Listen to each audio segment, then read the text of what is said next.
Okay, this is an interview of Solomon Brauner. I'm sorry. It's Wednesday, July 31st, 2002, approximately 9 o'clock at the Division of Military Naval Affairs Headquarters, Latham, New York. The interviewer is Michael Russert. Could you tell me your name, place, and date of birth, please? Solomon Brauner, Brooklyn, New York, May 12th, 1918. What was your pre-war education? Very varied. I had attended several different colleges, nighttime only, because I was working and went to school at night. I never received a degree, though had I taken certain courses toward a degree, which I hadn't done, I had enough time in to have earned a degree. So, what were your occupations prior to the war? I was an apprentice blacksmith in the Brooklyn Navy Yard. I spent 2 years of a 4-year apprenticeship. And I left that from the same civil service list. I was offered a job paying twice as much money in Washington, D.C. And so that was with the Census Bureau in Washington, D.C., and I took that. I spent that a year. I had previously taken the exam for New York City policeman, patrolman, and I made that, and they appointed me when I was about a year down in Washington, D.C., and that was an improvement in career or work. It was a 20-year retirement with merit promotions, so it was desirable, and you know, I took it. Mm-hmm. Could you tell us when you heard about Pearl Harbor and what your reaction was to it? Yes. I was a member of a beach club. It was with a J.P. Day club in Manhattan Beach, Brooklyn. It was on a Sunday. We were there, we were dancing, and there was an announcement. I think it was December 7th, was it? Yes. And it was a Sunday, and all of a sudden there was a hush. You know, it was a noisy place. There must have been about 200 people, you know, dancing, and the hush. You couldn't hear anything for about 30 seconds, maybe. And then all of a sudden there was a rush for telephones. And they were lined up at the coin telephones. What was your reaction to this when you heard about it?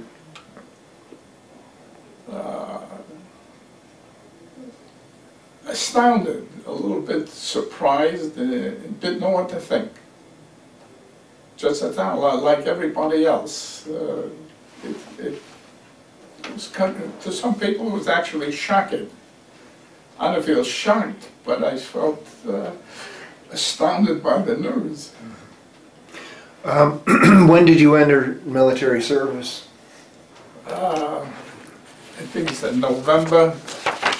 We don't know, we have to know the exact date, what year? Oh,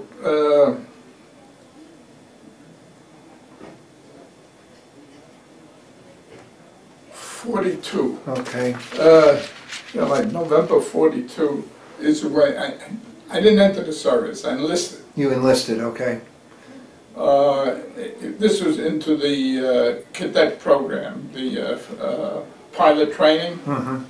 and I was called up in January 43. That was my actual entrance. Okay, could you tell us about your pilot training and where you went and so on? It seems that they were having a large washout rate in the pilot training program. So, and some of this was the learning. And they decided to have college training detachments called CTDs. And so I was inducted through the base at that time. It was Army Air Corps, and inducted, went to Atlantic City, was my first base. And that was basic training, regular Army basic training. We weren't brought in as cadets, we were brought in as the Army basic training. And from there we went to the college training detachments, and my particular group went to Syracuse University. We were there, I don't know, 4 or 5 or 6 weeks, and college courses. Now the training, the pilot training was a condensed part. It would take 4 years, it would take 36 months. Each year was condensed into 9 weeks. And so this college training detachment was a sort of preparation for the very intensive training that there was. Thereafter, I went to San Antonio, Texas, where I was inducted as a cadet. And that was pre-flight school. From pre-flight school, we went to primary school, which is this primary school, and this is a yearbook. I was in class 44C. Okay, could you point out your picture? Is that in there? Yes. Yes.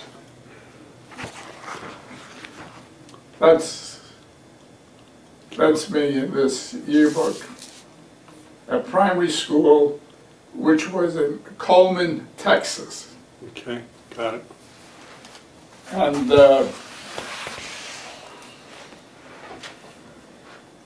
but I washed out there because every time I got a new plane, different plane, or a new maneuver to learn, I had thrown up. But I had soloed, and I was doing quite well. And I was very much surprised when they had me up before a board of four of the instructors. And they were washing me out. And the flight surgeon was there too. And they wondered if they couldn't send me on to navigation, you know, become navigator. And the flight attendant, the flight surgeon nixed it. What kind of planes did you train on? PT-18s in primary school. First Cessnas. I forget the number. Cessnas, there were some Piper Cubs. But I was never in a Piper Cub, I was in a Cessna. They were very much alike. They're super little planes. Like a Ford, you know, one of those beginning Fords. And then PT-18s, I think it was a Fairchild PT. I think PT stood for primary trainer. Okay, what happened after you washed out of flight school? I was sent to Amarillo, Texas, which was a replacement depot. There was some testing, and I was there, I don't know, about 3 weeks or so. And from there they sent me to Buckley Field, Colorado, as an armorer. And someone explained to me, they based this on my background of having 2 years apprenticeship as a blacksmith. From armament school, I was sent to Kingman, Arizona for, what the hell did I call it?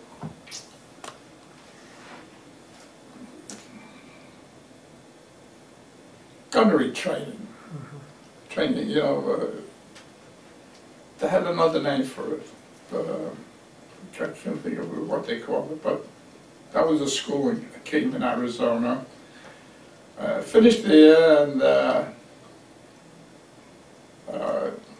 they sent everybody in all different directions, and I wound up in Taunton, Massachusetts, before taking a boat. And I don't remember whether it was Boston or New York we left out of, but the States, and I was there for about 5 days, and then boarded a ship to, it was a ship that was converted to a troop ship. It was one of the newest, I think it was called the America before, and the military gave it a different name though. And about 6 days to get to Liverpool. What year was it when you arrived over there?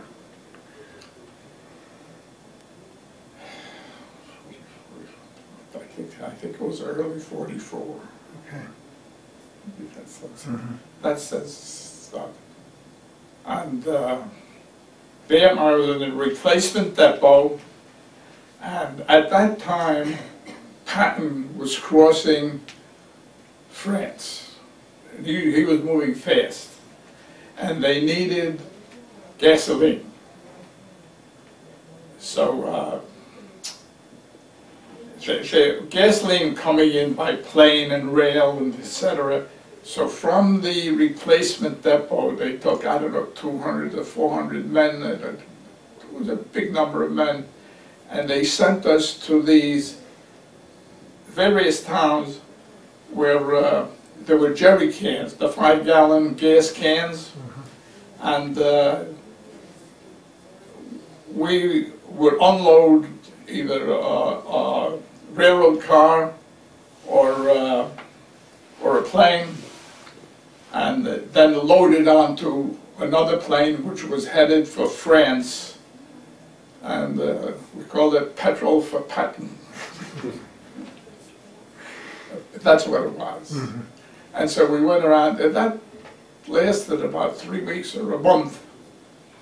We did it, and then naturally we all got back to the replacement depot, and along came a captain from the 6th Cavalry, and he picked up 4 men. I was one of them, to join the 6th Cavalry. And it was a 6th Cavalry Squadron Mechanized. And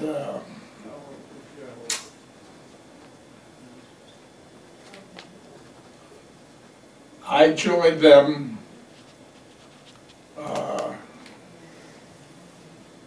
just before the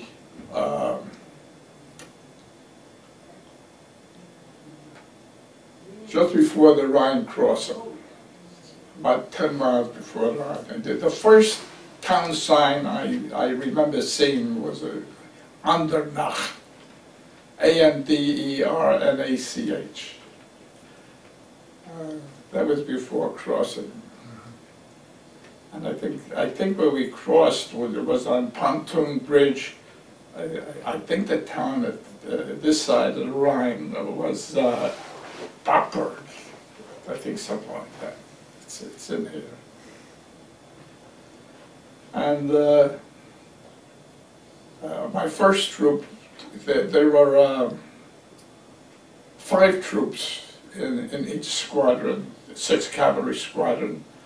I had 5 troops, A, B, C, E, and F. A, B, C were frontline troops. E and F were just behind them in the half tracks and armored tanks, light tanks, and a lot of jeeps. In the cavalry they called them bantams. I don't know why. But That's what we had a lot of bantams. There was no glass. There was an iron shield with a slit, to look through. And that's what we crossed. And an interesting thing, when we got to the other side of the Rhine, the ABC troops and the EF troops got through. You know, we cleaned up where they hid, and all of a sudden we heard that group headquarters was being attacked. We turned around to rescue group headquarters. And we continued on. We liberated a number of camps. Were you assigned to Patton's Third Army, or were you? Patton's Third Army until almost somewhere near the end of the war. We were transferred to Virgil Patch's First Army. Then we continued on. We were about 15 miles short of Berlin, and we would have been in Berlin, but we were stopped. The explanation I got, we were stopped because they wanted to let the Russians get into Berlin first. And that's what happened. And just about, I don't know, 4 or 5 days before the end of the war, I think Roosevelt died. We were in the Sudetenland. I don't know, it was a city or town called Rossbach, R-O-S-S-B-A-C-H. And it was right at a point, I don't know if it was in Czechoslovakia or in Germany, but we were all called out one day to be told that Roosevelt died. And there was almost a tear in everybody's eye. That was it was a blow. We felt stunned by that. And shortly after that was, you know, the war ended. And we were sent, so 6th Cavalry was sent to, in a province called Thuringia, Thuringia, I-A. And we were just an occupying force. And that was that picture, Hildburghausen is where we were. And we were there a while, and then we, I don't know how long, 3 weeks or so, and then we were sent to Berlin.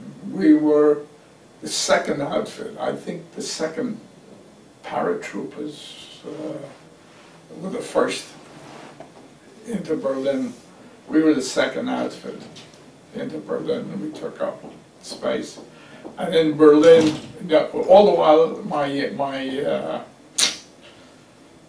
what is it called, modus, the number, I was a rifleman. And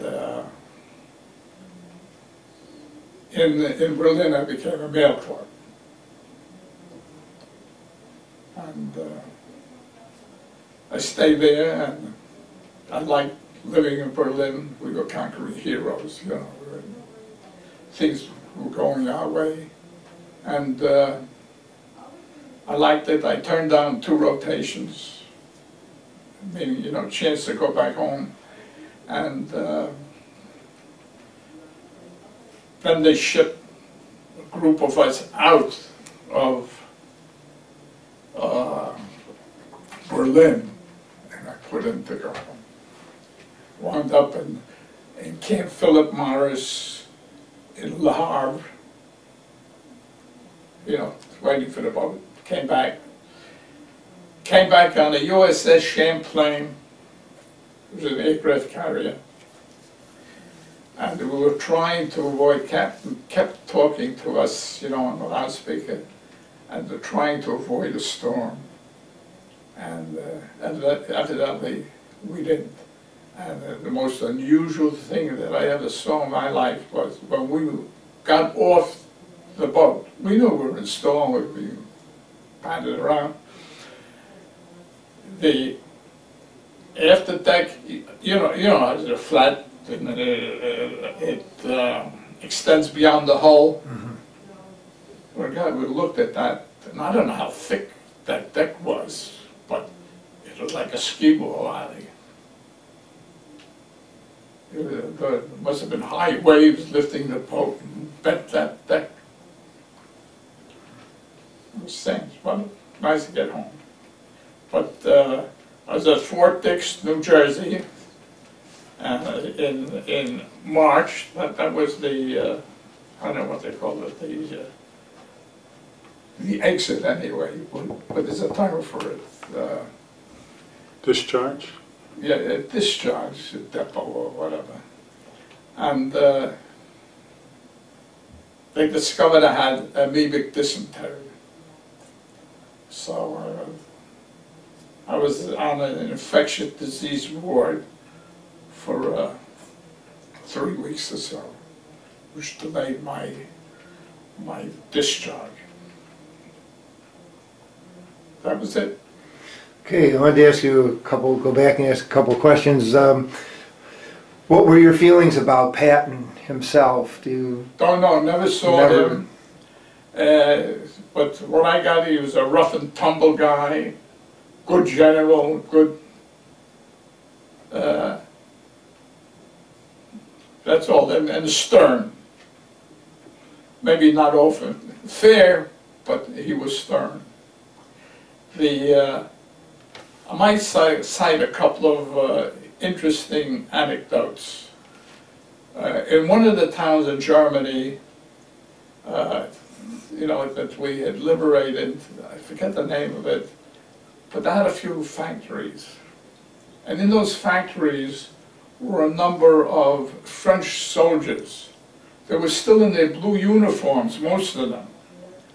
And they were captured in North Africa. And I was corresponding with a girl in Paris.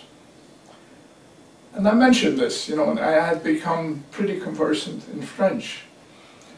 And I mentioned it to one of these Frenchmen. He says, gee, he says, my family doesn't know if I'm living or dead. They haven't heard from me. Could you write to them? I said, oh, sure. All of a sudden, there's a mob around me. Everyone wants me to write to them. So I told them, very simply, you gather the names together, all the names, put them in a list, like Paris, all those who were in Paris, all those in Lyon, Bordeaux, you know, wherever. I said, and I'll write to the top name, and I'll give them the list of the other people and ask them to do that. And that's what I did. I wrote about 20 letters, you know, like that. And I told them, I have today met your husband or your son, you know, he's in good health, and you will soon see him. And, you know, very nice. Please advise these other people, you know, then put down the others. I got letters, and a few of them had what they call bouquets. That's a pressed flower in the letter. And one letter was really funny. She thanked me for everything, where it said she liked the sentiment and the idea that, you know, what I had done, but her husband was there before the letter. And another interesting anecdote, in Berlin, I was pulling guard on a bank, just posted outside the bank. And the people were walking by. And little old guy at about 70-ish, short, portly, coming up to me, and he spoke a fair English, you know, a little broken. And he told me he's a retired professor, university professor, and asked me where I was from. So I told him New York. He apologized to me for the devastation that they had wreaked on New York. And I said, oh, no, nothing happened in New York. He says, that's the American propaganda you got. And a number of peculiar incidents. Or another thing about Berlin, the Russians soldiers hadn't been paid for 3 or 4 years. They just hadn't been paid. And the Americans made a mistake. We gave the printing plates of the money. We had what it was called Allied money, Alliiertes Geld, and they printed it up. 3-4 years' salary. So everyone was wearing a shoulder bag full of money. And they had watches going up.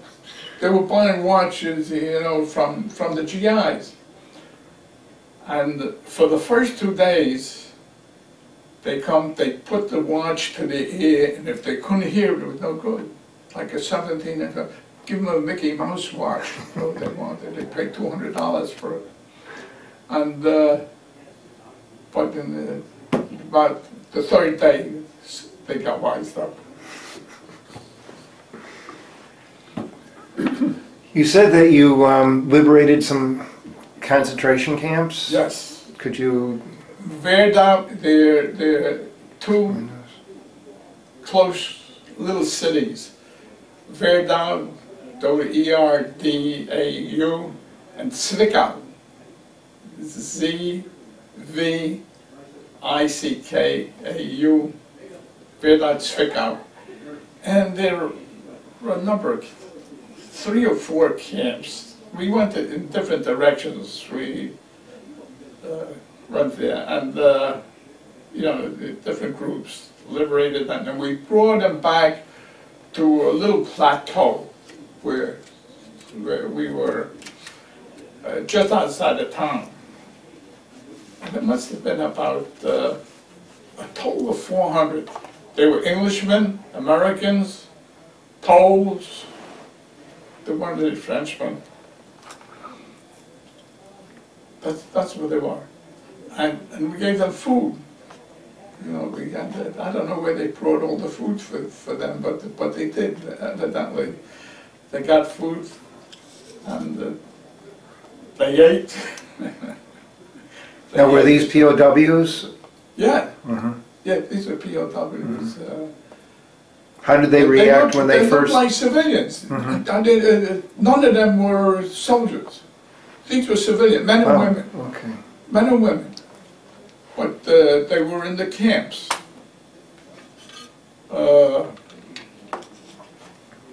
I mentioned Ordruf before.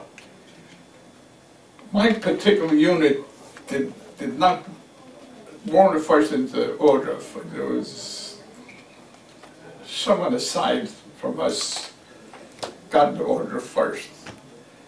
They must have gone, the Germans must have left there about 2 hours before, or 1 hour before, because there was a mountain must have been 50 feet wide and about this high, bodies, men and women, and they all looked emaciated, and they all had a bullet hole in their head. And but somebody, a general, somebody decided to have all the American units that are close enough to go through there. And we did, before any of those bodies were removed, and it was that big bunch. And then I went roaming around the camp, and I saw a man sitting in looked like a bathhouse locker, a large bathhouse locker, and he was sitting there on a wooden bench. If he weighed 60 pounds, he weighed a lot. was skin and bones. He looked at me, and I looked at him, and I wanted to talk. I wanted to say something to him. I couldn't. Nothing could come out. And he kind of recognized it, and looked at it, and had to turn away. And I wanted to ask him, how come you're not, you know, how you get away? But after there were about 6 who did. Evidently, they hid what they saw was going on, and they hid. That was an order of OHRDRUF. Where were you when you heard about VE Day?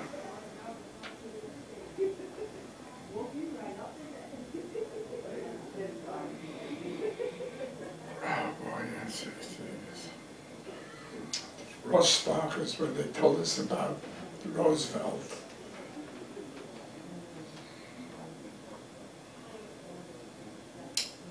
I think it was still in, it was about 4 days later or so. I think we were still in Rostock.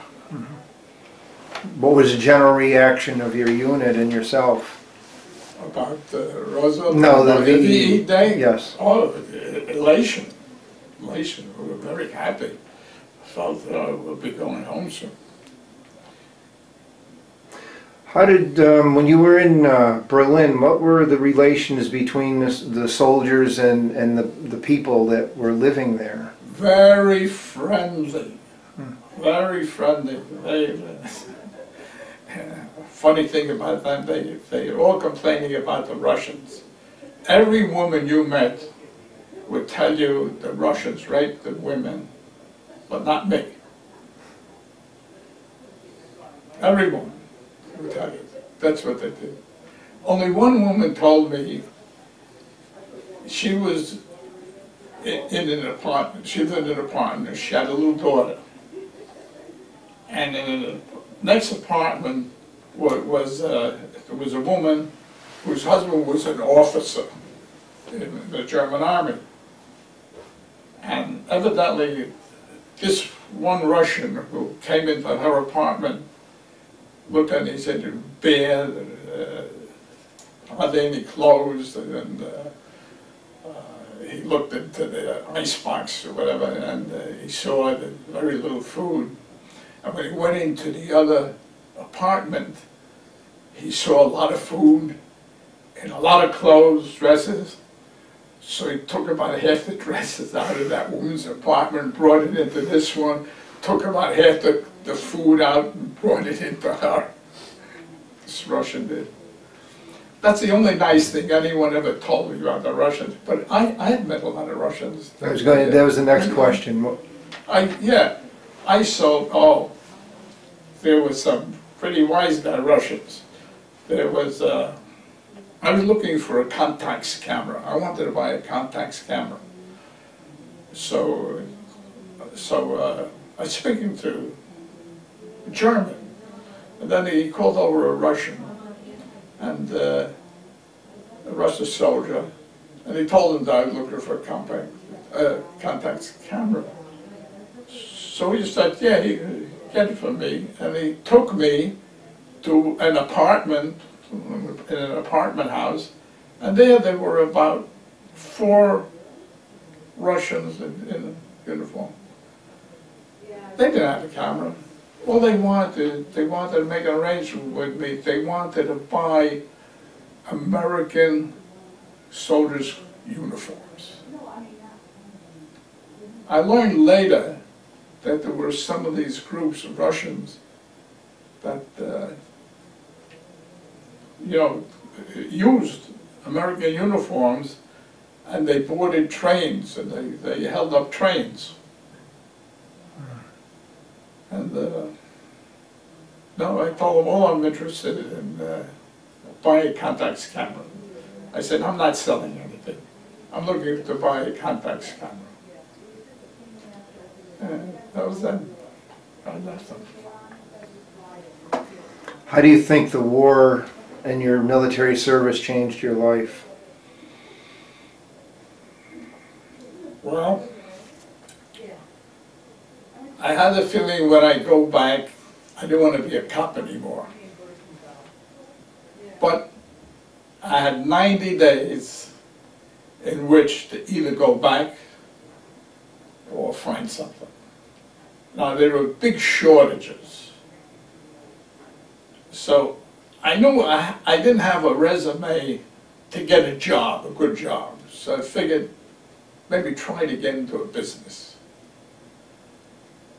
But everywhere I went, to try to, you know, establish a source of supply, something. No, we want to buy it. We got nothing to sell, we want to buy it. That was the situation. A lot of shortages. So I did return to the police job, and I got married. Now, it was in March '46 that I was discharged, and Thanksgiving Eve '46, I got married. And, you know, it's tough on a wife and family for a cop. The various hours, we would turn hours, and, you know, the danger, the dirt, some of the pressure of her family. And her father was in the furniture business, and he made me an offer I couldn't refuse. So I left the police job.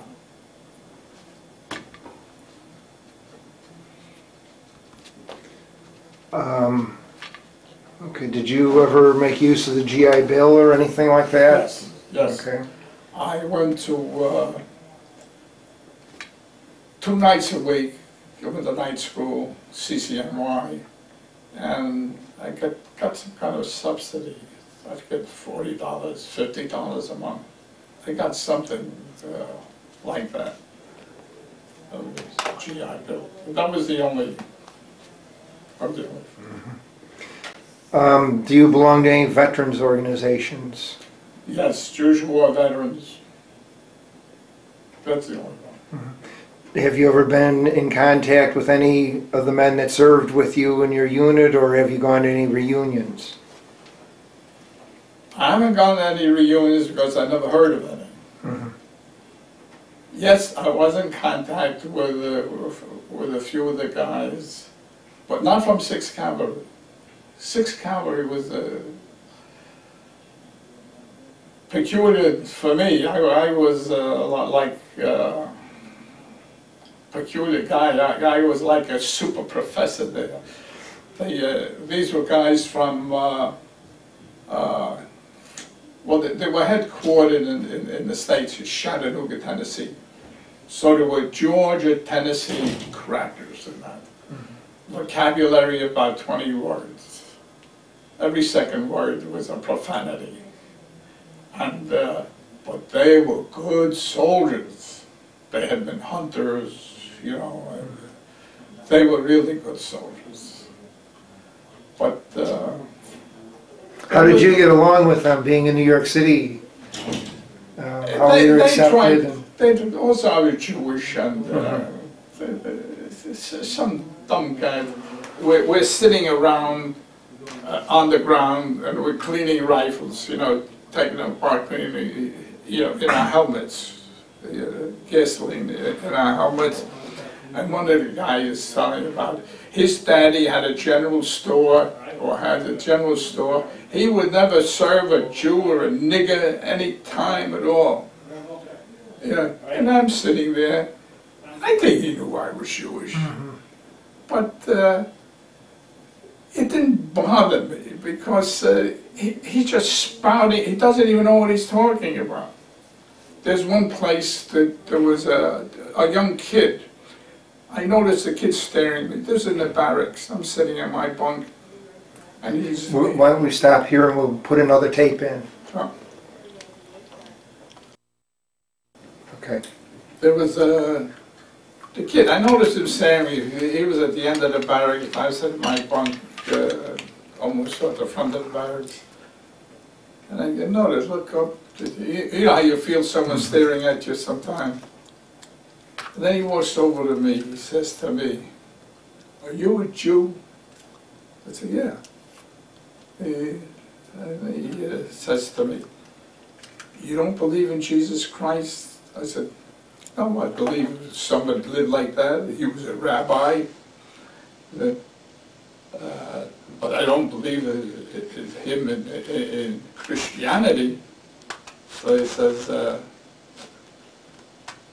"Well, maybe you don't believe, but really that's it. That's, if you believe in God, that's what you believe." So the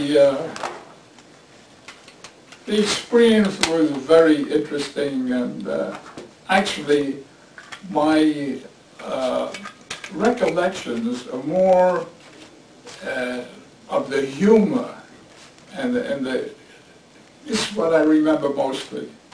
And I used to kid around saying, if and when I ever write my book about my military experience, it would make See Here Private Hargrove look like a Greek tragedy.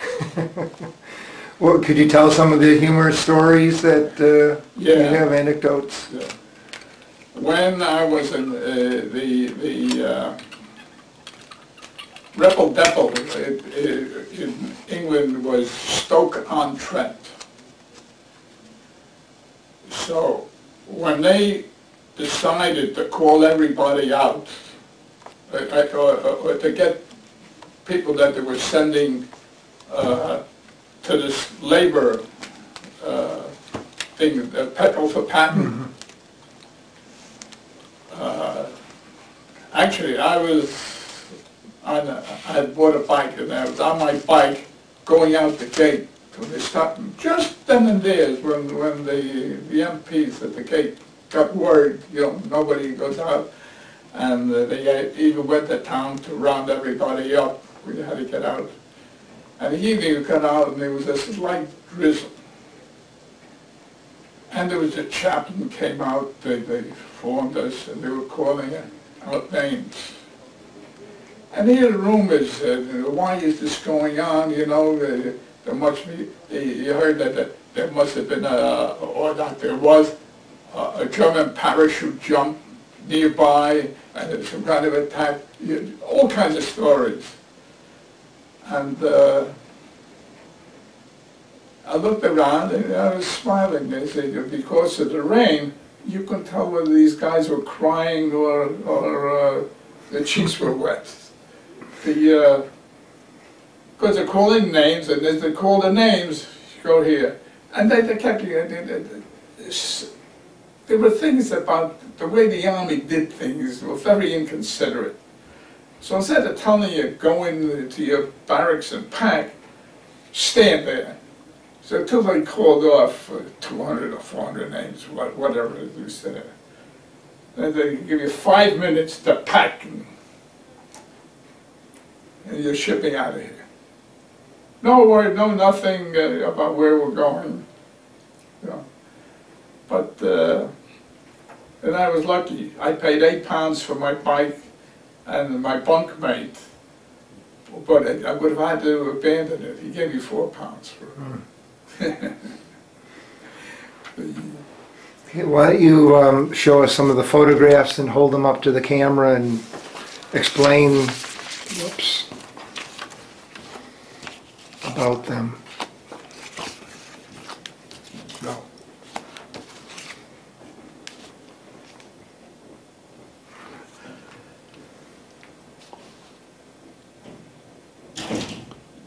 Okay, and that's you where the arrow is pointing? Yeah. And whereabouts is that? Buckley Field, Denver. Buckley Field, which is about 18 miles outside Denver, Colorado. Okay, got it. I don't even know if this would show.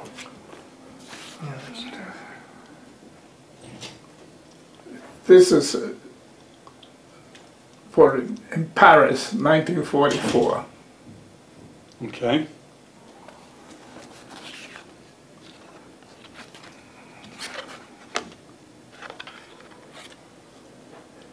Hildburghausen, Germany.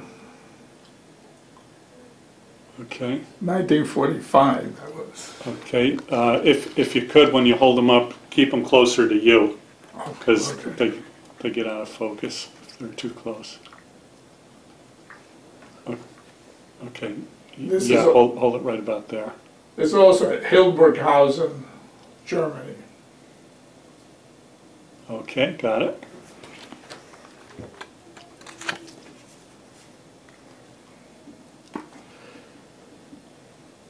Le Bourget, France. That's the airport, just outside Paris. Okay, got it. I guess that's... I think Anything else? anything you. No, they're dark, they won't come Okay. out. Okay, well, thank you very much for your interview. It was very fascinating.